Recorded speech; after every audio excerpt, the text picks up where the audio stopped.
The vast emptiness of space, a cold and unyielding void, was about to be shattered by the arrival of a force unlike any the Earth had ever encountered.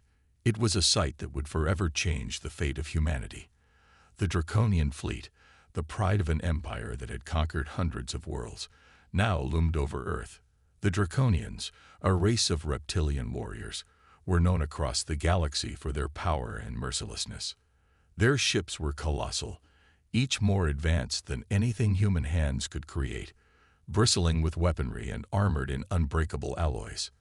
The sheer presence of their fleet alone was enough to make lesser species quiver in fear.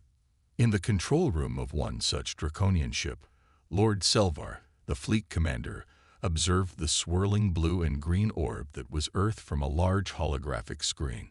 His sharp, cold eyes narrowed as he studied the planet below. Earth, with its primitive cities and small population, had long been marked as a target for the Draconian Empire. They had watched for years, patiently waiting for the right moment to strike. Now, that moment had arrived.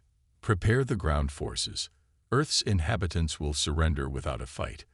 Selvar commanded, his voice low but filled with unshakable confidence. The Draconians believed Earth was just like the other planets they had conquered, a simple world with no real defenses, easily overtaken by their superior technology. The humans had no fleet of their own, no advanced weapons, and no history of interstellar warfare. They were, to the Draconians, an unimportant species ripe for conquest. The fact that Earth had been ignored for so long by other galactic powers only made it a more tantalizing target. The fleet began its descent, massive landing craft preparing to touch down in the most strategic locations across the planet's surface. The Draconians would make their presence known, sending a clear message to any species who might consider opposing them. Resistance was futile. As the ships entered Earth's atmosphere, the sky above major cities like New York, London, and Beijing darkened, covered by the vast shadows of the invading fleet. Sirens wailed in the streets, but not with the panic one might expect. People on Earth looked up in silence, confused but not fearful. To the Draconians, it was a strange sight.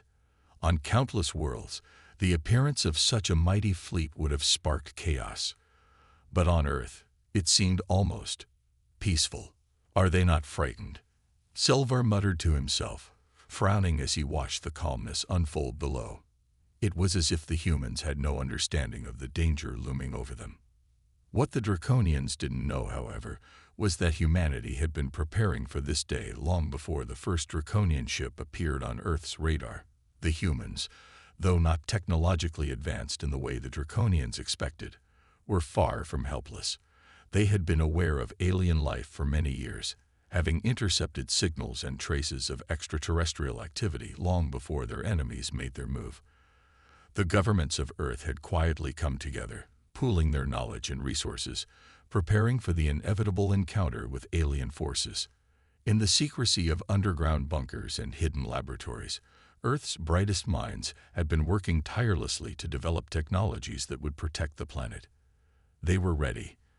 But the Draconians, consumed with their arrogance and underestimating humanity, were unaware of this.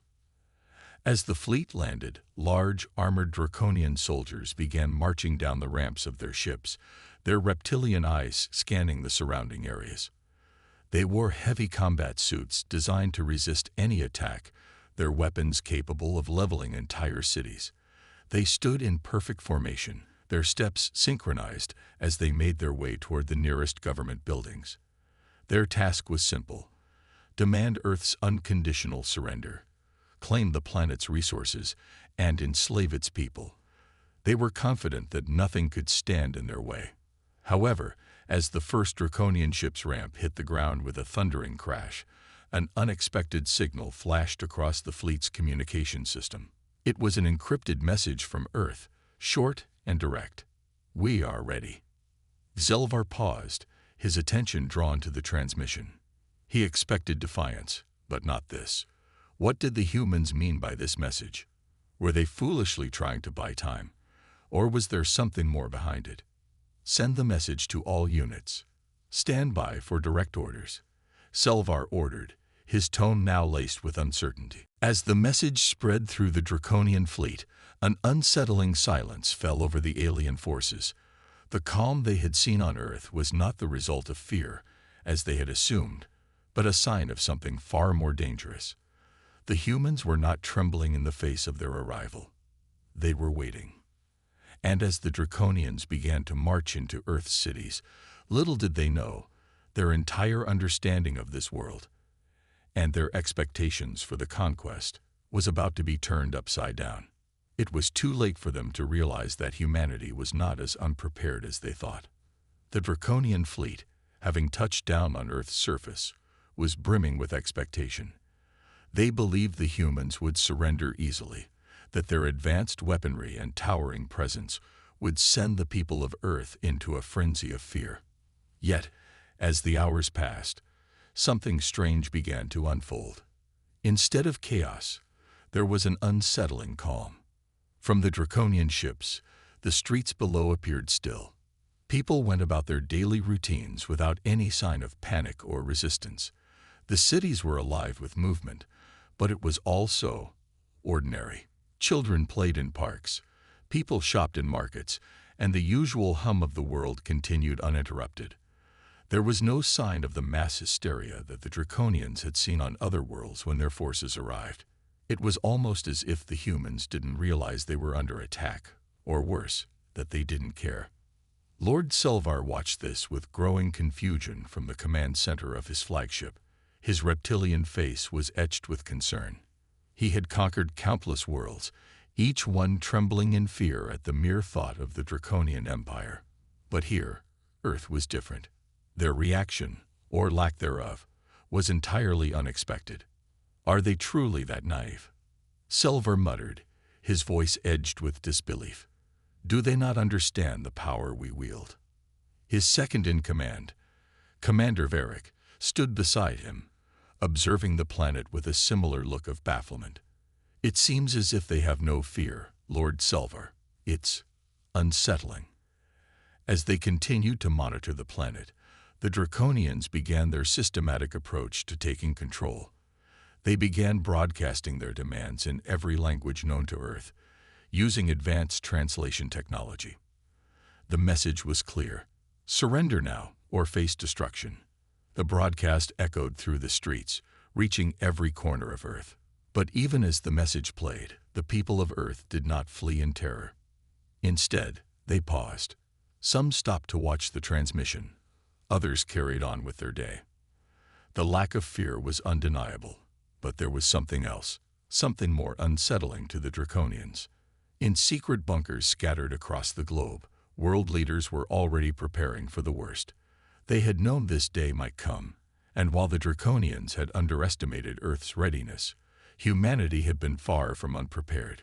Over the years, Earth's brightest minds had worked together in the shadows, developing technology far beyond what the Draconians could have imagined. The quiet confidence that had puzzled the invaders wasn't just ignorance. It was a sign of something far more dangerous. The humans were not afraid, because they knew what they were capable of. General Amina Reyes, the head of Earth's combined defense forces, sat in front of a large digital map of the planet in a secure command center. Beside her were scientists and military strategists, all working furiously to put their plans into action. She tapped her fingers on the table, her mind racing.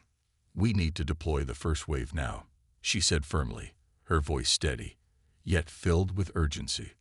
"We've waited long enough."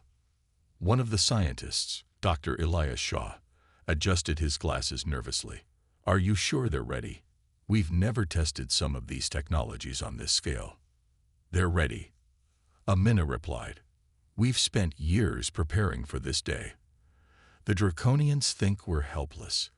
Let's show them just how wrong they are." Across the world, as the Draconian ships continued their descent into Earth's major cities, a quiet signal was sent. A series of seemingly unremarkable satellites in orbit around Earth activated. They were part of a global defense network that had been in place for years, hidden from the Draconians and the rest of the galaxy. The satellites were equipped with advanced systems designed to disrupt enemy technology, technology that had been crafted specifically with the Draconians in mind. The moment the satellites came online, a wave of interference washed over the Draconian fleet. Their communications began to flicker and distort. Tactical data, once crystal clear, was now scrambled. Draconian commanders tried to send orders to their ground troops, but the messages failed to reach their intended targets.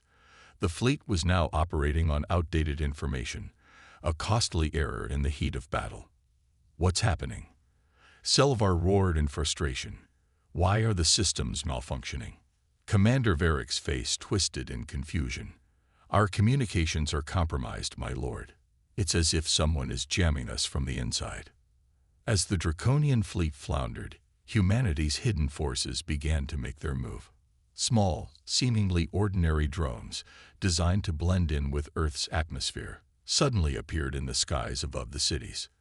The drones were equipped with highly advanced weapons, and as they activated, the skies lit up with bursts of energy. They fired precise, calculated strikes on key Draconian positions, targeting communication hubs, weapon depots, and command centers. The Draconians, still unprepared for any kind of counterattack, watched in horror as their ground forces began to fall. Their technology, once thought to be invincible, was being systematically dismantled. The invaders, though numerous and powerful, had underestimated the humans' ingenuity. In the midst of the chaos, Selvar's command center buzzed with urgent messages. Lord Selvar, we're losing control of the ground units. They're being hit by weapons we've never seen before. Selvar clenched his fists, his reptilian heart pounding with a mixture of anger and disbelief. This isn't possible. The humans have nothing. How can they do this? But the answer was simple. Humanity was far more advanced than the Draconians had realized. While they had prepared for war, they had also developed new methods of defense, ones that would make them far more than a simple, primitive species to be conquered. Humanity's calmness was not born of fearlessness. It was born from the knowledge that they had been preparing for this moment for years. And now the Draconians would learn just how wrong they had been. The Draconian forces, once certain of their victory, were beginning to realize that something was terribly wrong. Despite their overwhelming presence and advanced technology, they were encountering resistance like nothing they had ever faced. Humanity, it seemed, had been preparing for this day for far longer than the Draconians had imagined. The Earth they had thought of as an easy target was quickly becoming a battlefield they were losing. In the skies above major cities, Earth's drones continued their assault, unleashing precise attacks on the Draconian ground forces. The drones, designed to blend into Earth's natural environment, moved with uncanny speed and agility, striking targets from all directions. They were small, fast, and nearly impossible to track. The Draconians tried to retaliate, but their weapons systems, which should have been devastating, were being outsmarted at every turn. Earth's unexpected weaponry was based on principles the Draconians had never encountered, making them vulnerable in ways they could not have predicted. What are these things? Selvar growled as his fleet tried to regain control of the situation. Their weapons. They don't make sense. How are they so effective? Commander Varric was equally stunned. They appear to be small, autonomous units. We can't lock onto them fast enough. Our weapons systems are being overwhelmed. The Draconians had never encountered such swift, coordinated resistance. Their own soldiers, armed with advanced armor and energy-based rifles, were struggling to hold their ground against these unexpected opponents. Earth's drones, powered by cutting-edge technologies and equipped with energy-based disruptors, took down Draconian soldiers with shocking efficiency. But the drones were only the beginning. Earth's hidden defense systems were about to reveal themselves in full force. Deep underground, in classified military facilities, the true power of Earth's preparation was about to be unleashed. General Amina Rais watched as the digital map of Earth shifted, showing real-time updates of the battle unfolding. She had known the Draconians would arrive eventually, and she had prepared Earth's defenses with one goal in mind: to protect humanity and ensure that no invader, no matter how powerful, could conquer their world. "Activate the next phase," General Rise ordered, her voice steady and commanding. With a simple command, a network of satellites scattered across the planet's atmosphere activated, sending out a pulse that affected everything in range. The pulse wasn't destructive in the traditional sense. It wasn't a weapon of fire or explosions. Instead, it was a disruption of energy, a wave that scrambled the draconian technology, throwing their communications and power systems into disarray. In a flash, their fleet found itself blind, its once precise targeting systems now failing them. Zelvar's eyes widened in disbelief as the pulse hit his flagship. "What is happening to our systems?" The lights inside the draconian ships flickered. Weapon systems went offline. Communication channels went silent. It was as though they were suddenly stranded in space, with no way of contacting their forces below or coordinating a response. For a brief moment, they were completely vulnerable. And that moment was all Earth's forces needed. From the surface of the planet, a new wave of defense systems activated. Massive electromagnetic cannons, hidden deep beneath Earth's surface for centuries, roared to life, sending powerful bolts of energy racing toward the draconian ships above. These cannons were designed to disable the most advanced technologies, and as they fired, several of the draconian ships went dark, their hulls struck by invisible energy waves that fried their circuits and disabled their power sources. "Return fire! Return fire!" Zelvar shouted, his voice laced with panic. But his orders were met with chaos.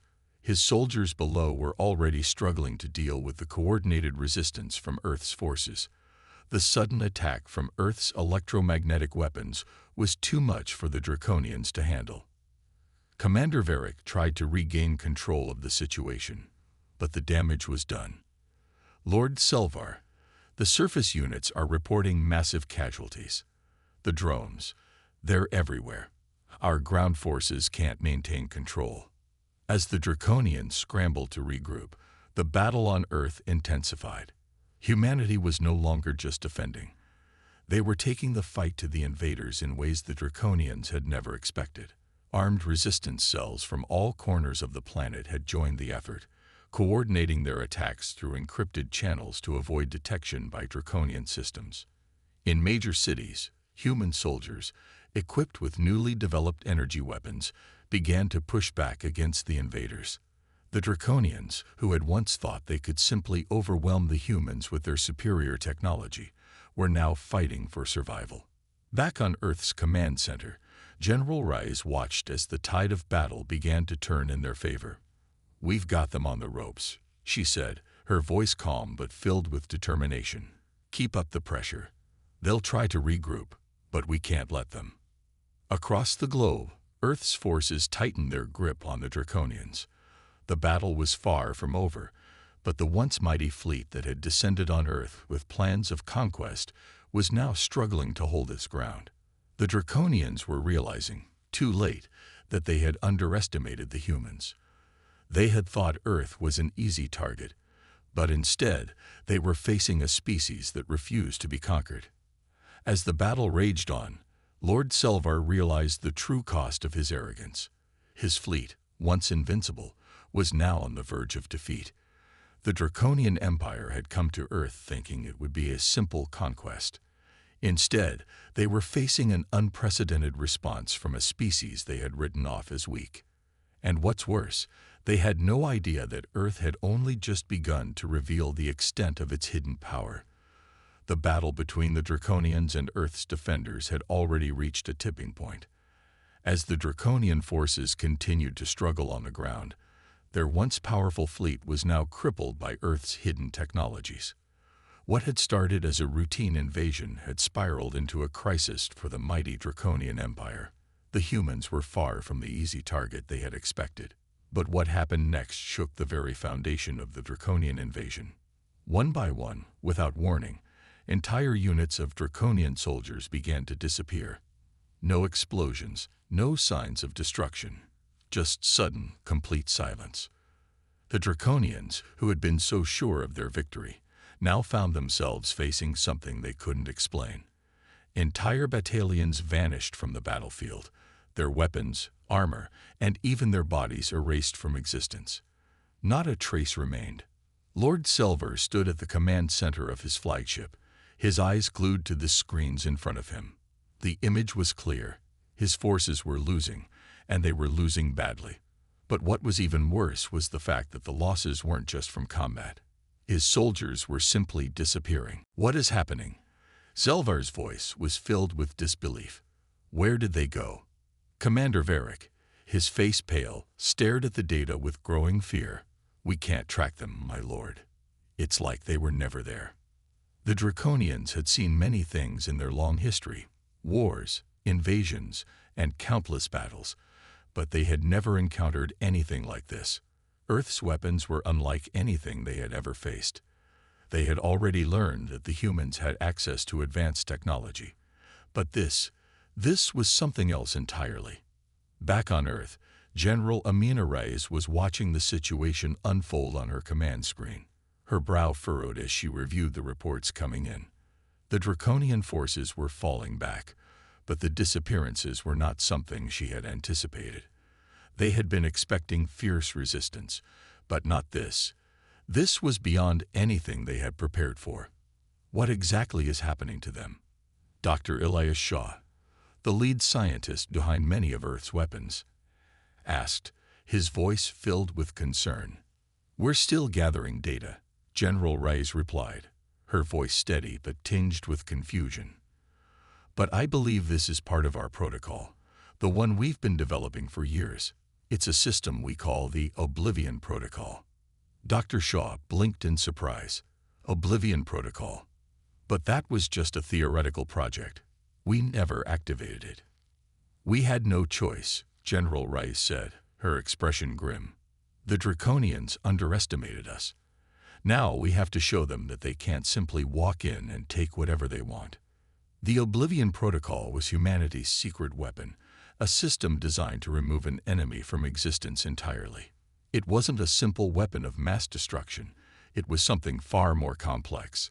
The protocol used a combination of quantum field manipulation and advanced energy disruption to erase the very matter that composed the enemy forces. It didn't destroy. They didn't burn, explode, or vaporize. Instead, the technology simply disassembled the matter at a molecular level, leaving no trace behind. There were no bodies, no wreckage, no remains, just the emptiness where the Draconians had once stood. For a moment, the Draconian fleet was left in complete chaos. The disappearance of entire platoons was beyond their comprehension. The soldiers, trained for years to fight in the most hostile environments, had been reduced to nothing. Their bodies, their ships, their equipment, all gone without a trace. Selvar's grip tightened on the command chair. What is this madness? His voice echoed through the room. How is this possible? Commander Varric hesitated before speaking. It seems the humans have learned how to erase us from existence itself, my lord. We are no longer fighting a conventional war. They have weaponized reality. The realization sent a chill down Selvar's spine. The Draconians, who had always been able to crush any resistance with sheer might, now found themselves facing a force that had control over the very fabric of existence. The disappearance of their soldiers was not just a loss. It was an annihilation of their very being. There was no way to fight back against something that could make them vanish without a trace. On Earth's side, the operation was progressing smoothly. The protocol was in place, and the Draconians were none the wiser. General Reyes, though determined, felt the weight of the decision. She had authorized the use of this powerful weapon, and she knew the consequences. But in the face of an invading force like the Draconians, there was no other choice. If they didn't act decisively, Earth would be lost. We can't let them regroup, General Reyes said firmly. We need to keep applying pressure. The moment they begin to organize again, we could lose the upper hand.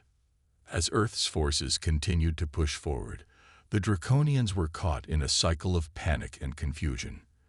Their once proud fleet, now broken and scattered, was powerless to stop the continued onslaught. Their soldiers, once filled with confidence, were now paralyzed by fear. The power of the Oblivion Protocol had shaken them to their core. But despite their confusion, Selvar refused to give up. He knew that retreating would be seen as a weakness, a blow to the reputation of the Draconian Empire. He would not let Earth's resistance stand. "We are not done," he muttered to himself, his voice filled with defiance. "We will find a way to overcome this." However, as the minutes ticked by, more and more of his forces continued to disappear, leaving the Draconians with fewer and fewer soldiers. The loss of their strength, both physical and mental, began to take its toll, and with each passing second, Earth's defenders moved closer to victory. But for the Draconians, the real question now was not whether they could win. It was whether they could survive long enough to leave the planet at all. And as more of their forces vanished without a trace, that question became harder and harder to answer. The Draconian fleet had been shattered. The once mighty invaders who had come to Earth with plans of conquest were now facing utter defeat. Their soldiers had vanished without a trace, their ships disabled, and their forces scattered. The Oblivion Protocol had torn through their ranks, disassembling them at a molecular level, leaving behind nothing but silence. The remaining Draconian soldiers, few in number, were desperate. Lord Selvar stood in his command center, his hands gripping the control panel as he stared at the screens before him. The situation had spiraled out of control. His once proud fleet, the terror of the galaxy, was now nothing more than a broken, disjointed force, struggling to hold on. His heart raced, not just with anger, but with fear. He had never known fear before, not in all his years of conquest, but now, in the face of Earth's defenses, he could feel it creeping in. How could this happen? Selvar growled, pacing in frustration. "We are the Draconian Empire. We should not be defeated by these primitive humans." Commander Varric, his face drawn with exhaustion, stepped forward. "My lord, we underestimated them. They have technology we could not have anticipated. The Oblivion Protocol. It is unlike anything we have ever seen." Selvar's gaze hardened. He refused to admit defeat, but deep down, he knew that the situation was dire. His soldiers were disappearing faster than he could replenish them, and their weapon systems were no match for Earth's hidden technologies. The plan to invade and conquer Earth had failed. The once promising invasion had turned into a struggle for survival. "We cannot let them take everything," Selvar said through gritted teeth. "Prepare for a final counterattack. We will not leave without fighting to the last." The remaining Draconian forces began to regroup, forming a defensive perimeter around their command ships. They knew they had little time left before the humans launched a final assault to finish them off. It was a last-ditch effort, a desperate move that could either secure their retreat or seal their fate. On Earth's side, General Amina Raiz and her team watched as the Draconian forces attempted to organize for one final stand. The battle had reached its climax, but they knew it wasn't over yet. The Draconians might be broken, but they were still a formidable enemy. Earth's defenders had been fighting for days, and even though they were winning, exhaustion was beginning to set in. Raiz knew that one more decisive push was needed to bring the Draconians to their knees. "They're going to make one last stand," General Raiz said, her voice calm but filled with resolve.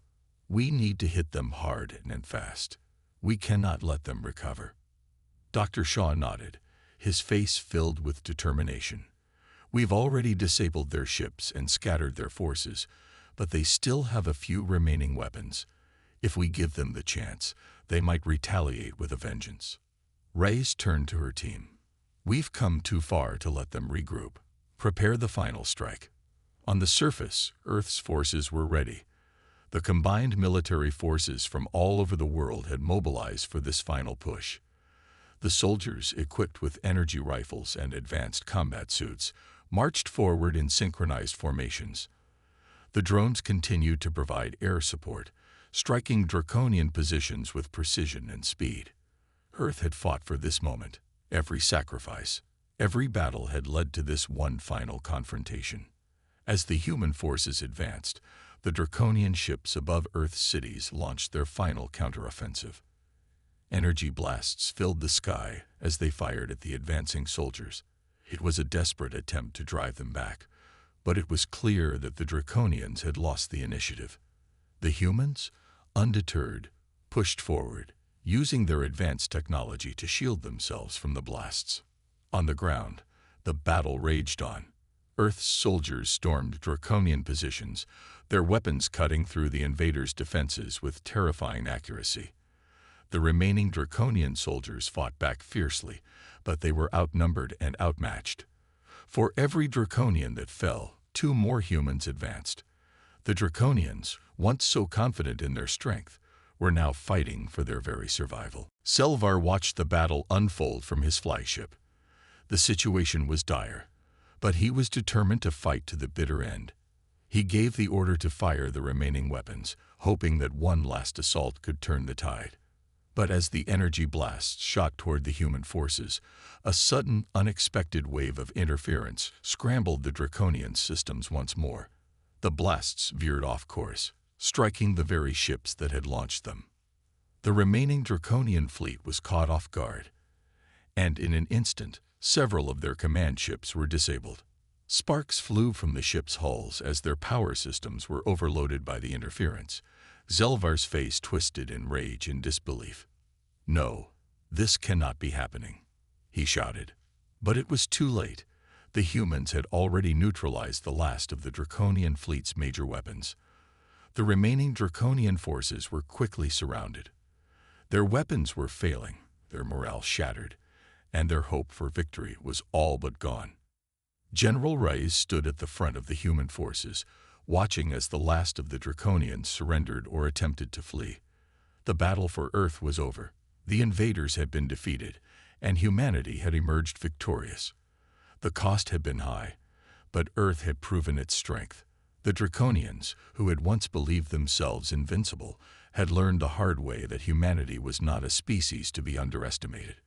Selvar, now cornered, and with no means of escape, finally realized the full extent of his failure.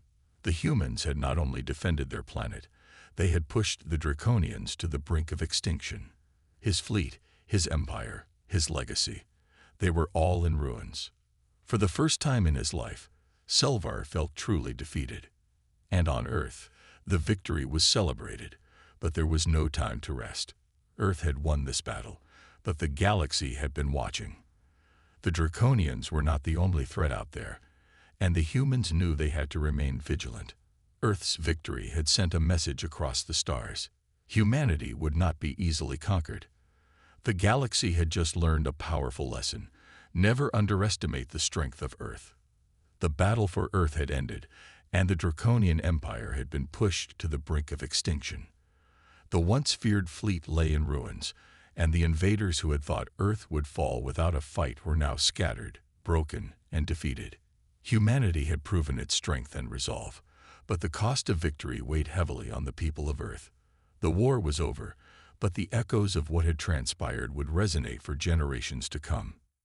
General Amina Reyes stood on the balcony of the command center, her eyes scanning the horizon as the sun began to set. The war had been long, and although the battle was won, she knew that peace was not something that could be taken for granted. The Draconians had learned a valuable lesson, but so had humanity.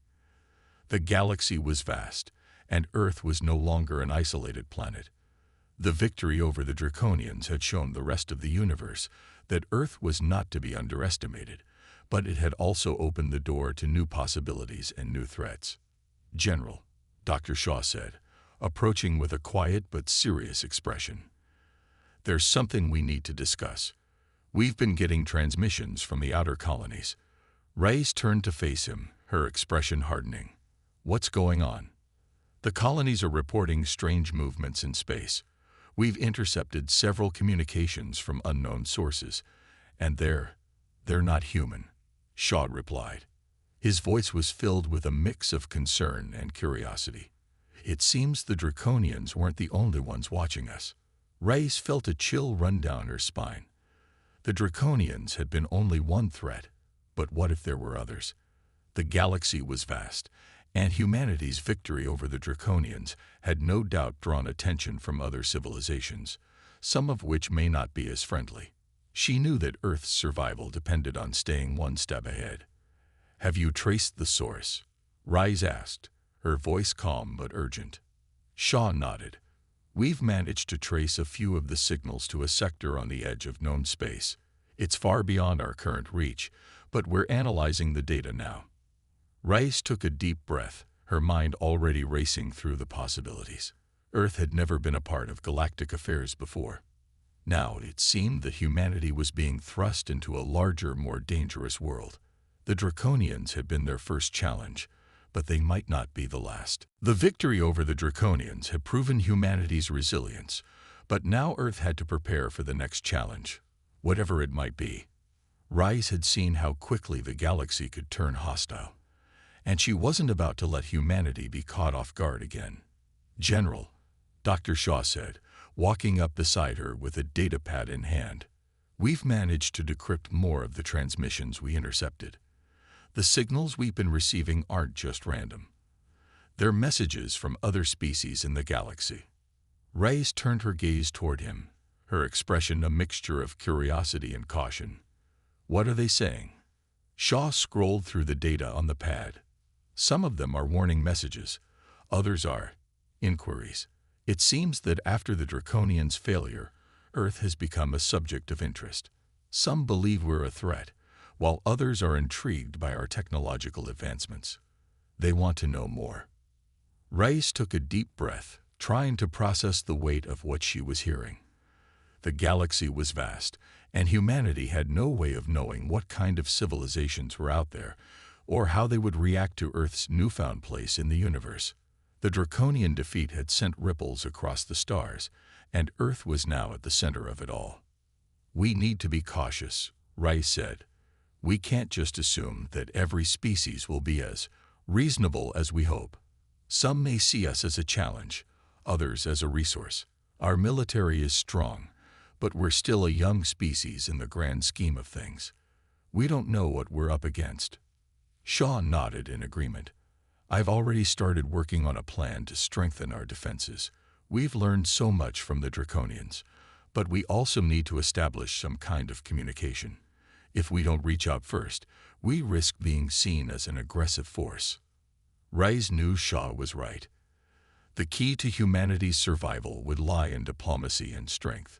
Earth could not afford to be caught in a war with every species in the galaxy, nor could it stand by and let itself be picked apart by those who saw it as an easy target. The coming years would require careful navigation, as humanity would have to balance its newfound power with the necessity of forming alliances. Meanwhile, across the galaxy, the remnants of the Draconian fleet were regrouping. Lord Selvar, who had once been the leader of the invasion, now found himself in the difficult position of having to explain the failure to the remaining commanders. The Draconians had been embarrassed by their defeat, and the pride of their empire had been shattered. The galaxy would not forget the sight of their mighty forces crumbling before Earth's unexpected strength. Selvar's mind burned with thoughts of revenge. Earth had shown itself to be a worthy opponent, but Selvar believed that his people could rise again. They would rebuild, and they would return. The Draconian Empire would not go quietly into the night. "Prepare our forces," Selvar said, his voice filled with quiet rage. "We will find a way to reclaim what was lost. Earth will regret this day." Back on Earth, Rice and her team continued to monitor the situation. They had received intelligence about the surviving Draconian fleet, but they knew better than to engage in an open conflict without understanding their true intentions. The Draconians were not the only threat Earth had to worry about. As Earth's role in the galaxy grew, so would the number of factions vying for control, resources, and influence. Rice turned to her team, determination in her eyes. "We've proven that we can defend our world. But now we have to prove that we can build a future in this galaxy. We need to make sure that Earth is prepared for what's coming, whether that's allies or enemies. The next steps would be crucial. Earth would have to establish itself not only as a powerful military force, but as a diplomatic presence in the galaxy. Rise knew that it would take time and effort, but humanity had come a long way in a short time. From a planet at the edge of the galaxy to a beacon of strength and resilience, Earth had made its mark. As the days passed, Earth's leaders met with representatives from across the planet to discuss the next phase of humanity's future in space. The Earth Defense Coalition, now the foundation of humanity's global defense, worked together with scientific and diplomatic teams to explore peaceful solutions and establish a network of communication with other species. Earth was no longer just a world of nations. It was a planet that had stepped into the wider galactic community. And with that came both promise and danger. The next chapter of Earth's story had begun, and the galaxy was watching. Rise stood at the helm of humanity's future, the weight of her responsibility heavy but clear. We've earned this moment. Now, it's time to shape the future. With the dawn of a new era, humanity took its first steps into the vastness of space, ready to face the unknown and protect the world they had fought so hard to save. The galaxy was vast, and Earth was no longer just a footnote in its history. It was a force to be reckoned with, and its story had only just begun.